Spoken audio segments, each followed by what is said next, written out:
এখন এখানে আমি দেখাচ্ছি দৃশ্যের মধ্যে কিভাবে রং করবেন, টোন ব্যবহার করবেন। আমি এখানে দৃশ্য বলতে যে শুধুমাত্র আকাশ, দূরের কিছু গাছ আর হচ্ছে মাঠ, এই তিনটা জিনিসের রং দেখাবো। আকাশে আমরা প্রথম পেন্সিল কালার দিয়ে দেখাচ্ছি। এই তিনটা কালারের টোন ব্যবহার করব।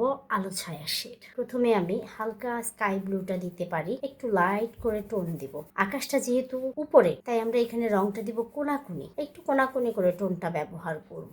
এতে দেখতে ভালো লাগে, সোজা টোনের চেয়ে এই কোনাকুনি টোনটা ভালো লাগে। আকাশে আমরা প্রথমে টোনটা ব্যবহার করবো একটু লাইট করে।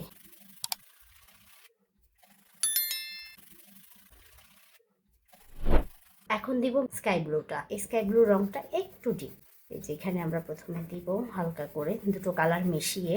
এখানে কিন্তু আমি খুব হালকা করে টোন ব্যবহার করছি, দুটো কালারকে মিশালাম। মিশানোর পরে এখন ধীরে ধীরে আমি যাব নিচে, একটু ডিপ কালার দিব।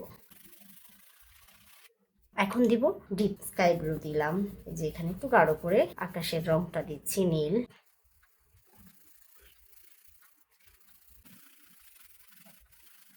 এলোপাথারি রং দেওয়ার চেয়ে এভাবে টোন ব্যবহার করে আলো ছায়া শেড দেওয়া যায়। এখন আমি আপনাদেরকে এই মাঝখানে এই একটা কালার দিয়ে কিভাবে আমরা আলো ছায়া করতে পারি। সাপোজ ধরেন আমার কাছে এই তিনটা কালার নেই, এখন একটা কালার আছে, এই একটা কালার দিয়ে আমি কিভাবে করব। প্রথমে আমি এই রংটাকে একটু এই স্কাই আকাশের যে গাঢ় নীলটা, এই গাঢ় নীলটাকে খুব লাইট করে ব্যবহার করব। এখানে আমি অল্প একটু জায়গায় আমি এটা দেখাচ্ছি, এই যে খুব লাইট করে ব্যবহার করলাম।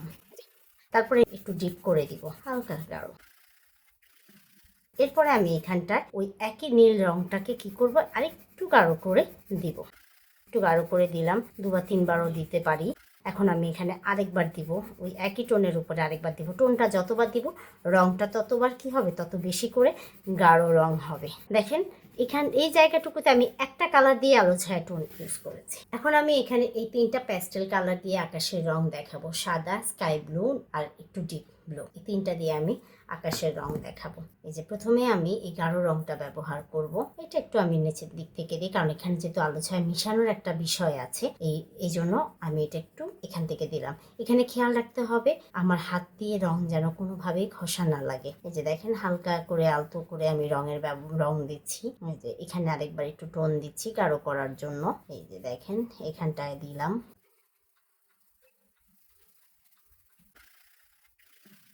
কিছু উঁচু নিচু করে আমি রং ব্যবহার করব। উঁচু নিচু করে রংটা দিলে দেখা যাবে দেখতে একটু রিয়েল, আসল লাগছে। এখন আমি একটু স্কাই ব্লুটা ব্যবহার করব। এই জায়গাটুকুতে আমি আবার দুটো কালার দিয়ে আপনাদেরকে দেখাবো কিভাবে স্কাই ব্লু ব্যবহার না করেও দুটো রং দিয়েও আকাশের রং করা যায়। আকাশের রং দেখাবো। এখন আমি এখান থেকে স্কাই ব্লু থেকে একটু টেনে টেনে সাদা রংটা দিয়ে টেনে নিয়ে যাব, নিয়ে গিয়ে এখানে আকাশের রংটা কমপ্লিট করব। দেখেন এখানে আর একটু বেশি করে দিব নীল রংটা, না হলে আমাদের ওই স্কাই ব্লুটা আসবে না। এখন দেখেন এখানে আমি এই যে সাদা রং, এই সাদা রংটাকে আমি এই নীলের উপর থেকে দিয়ে টেনে টেনে নিয়ে যাব। এই যে দেখেন টেনে নিয়ে ওখানে উপরে সাদা জায়গায় নিয়ে যাব, যে এখানে আমি রঙের ব্যবহারটা দেখাবো। এই যে দেখেন এখানে আমি রঙের ব্যবহার দেখাচ্ছি। আমি এখানে দুটো ভাবে রং দেখিয়েছি, একটা পেন্সিল কালারের রং আকাশের, আরেকটা হচ্ছে অয়েল প্যাস্টেলের রং। পেন্সিলের আবার একটা রং দিয়ে কিভাবে আলো ছায়া শেড দেওয়া যায় সেটা দেখিয়েছি, আবার তিনটা রং দিয়েও কিভাবে আলো ছায়া শেড দেখা যায় সেটা দেখিয়েছি। এখানে আমি আবার দেখিয়েছি কিভাবে তিনটা রং ব্যবহার করে প্যাস্টেলে আলো ছায়া দেওয়া যায়, আকাশের রংটা তোলা যায়, আর এখানে দুটো দিয়ে দেওয়া যায়। এখন আমি দূরের গাছের রং দেখাবো। দূরের গাছের রং সাধারণত একটু ব্লু ব্লু দেখা যায়, একটু কুয়াশা কুয়াশা, ঝাপসা ঝাপসা, যার কারণে আমি এখানে একটু নীল কালারটা ব্যবহার করব। একটু কালচে কালচে রং দেখা যায়। এই যে এটাতে আমি টোনটা এভাবেও ব্যবহার করতে পারি, চাইলে কোনাকুনি ভাবেও টোন ব্যবহার করতে পারি, এটা আপনাদের ইচ্ছা। এখানে আমি কিছু কিছু রং একটু বাহিরে নিচ্ছি, বাহিরে একটু রিয়েল মনে হওয়ার জন্য নিচ্ছি। এটা শেষ, এখন আমি গ্রিন কালার, সবুজ রংটা এখানে ব্যবহার করব। সবুজ রং পুরোটার উপরেই দিব।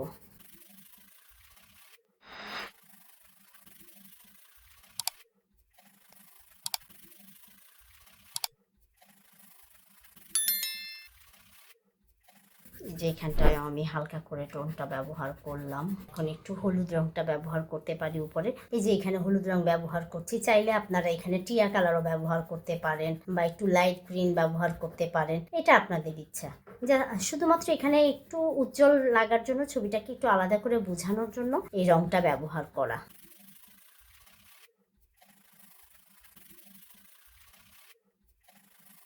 এখন এই নিচে একটু কালচে ব্যাপার দেখা যাওয়ার জন্য আমরা একটু রেড কালারটা ব্যবহার করতে পারি। একই নিয়মে আমরা এখানে প্যাস্টেল রংটা ব্যবহার করব। এখানে আমরা প্যাস্টেলের জন্য ব্যবহারের জন্য আমরা এখানে ব্লু গ্রিনটা নিয়েই নিয়েছি, আর একটু টিয়া কালারটাও নিয়েছি, ঘাস গ্রিন যেটাকে বলে, আর এখানে হচ্ছে রেড রং কালারটা আমরা নিয়েছি। প্রথমে আমরা এখানে ব্লু কালারটা গ্রিনটা দিব। এই যে ব্লু গ্রিনটা আমি এখানে দিয়ে নিলাম।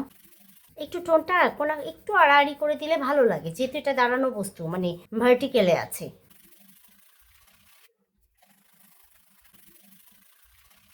এখন আমি এখানে টিয়া কালারটা ব্যবহার করতে পারি।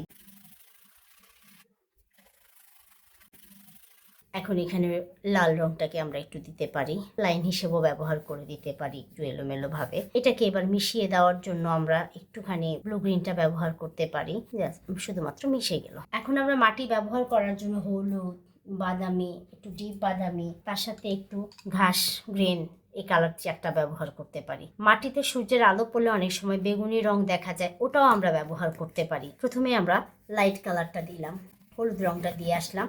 মাটিতে আমরা রং দেওয়ার জন্য খেয়াল রাখবো রংটা যাতে কোনাকুনি না হয়। আমরা এই টোনটা ব্যবহার করবো ফ্ল্যাট ভাবে, কারণ মাটিটা হচ্ছে ল্যান্ড, তাহলে ল্যান্ড আকৃতিতে আমরা রং ব্যবহার করব যাতে মাটি বোঝা যায়।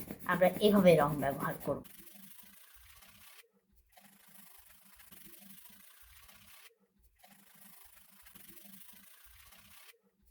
এখন এই বাদামি রংটা নিব, এটাও হালকা করে দিব।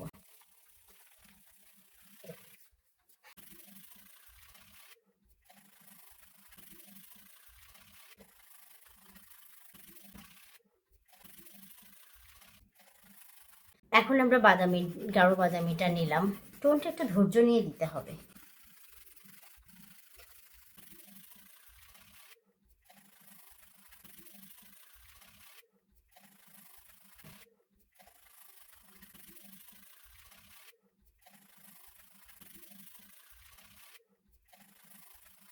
এখন আমরা সবুজ রংটা ব্যবহার করব ঘাস বোঝানোর জন্য।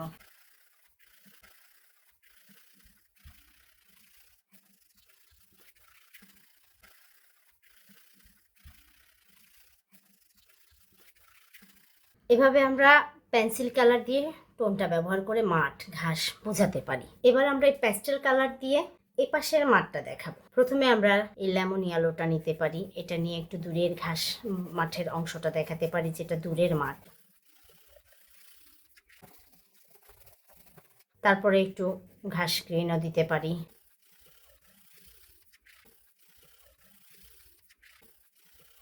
এবার আমরা একটু লাইট ব্রাউন দিতে পারি।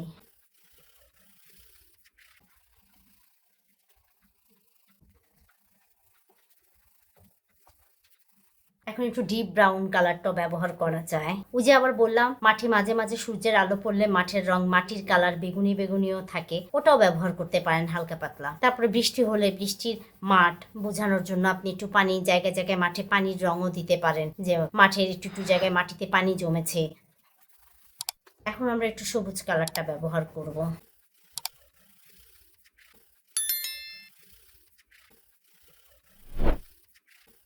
এভাবে আপনারা মাঠের কালার, দূরের গাছের কালার এবং আকাশের রংটা ব্যবহার করতে পারেন। আমি এর পরবর্তী ভিডিওতে আপনাদেরকে দেখাবো বিভিন্ন ঋতুর আকাশগুলো কিভাবে আমরা রং করতে পারি। ভিডিওটি দেখার জন্য ধন্যবাদ। আগামী ভিডিও দেখার অপেক্ষায় থাকবেন। ভিডিওটি যদি ভালো লাগে অবশ্যই লাইক, কমেন্ট ও বন্ধুদের মাঝে শেয়ার করবেন। পরবর্তী ভিডিও পেতে চ্যানেলটিকে অবশ্যই সাবস্ক্রাইব করে বেল বাটনটি প্রেস করবেন।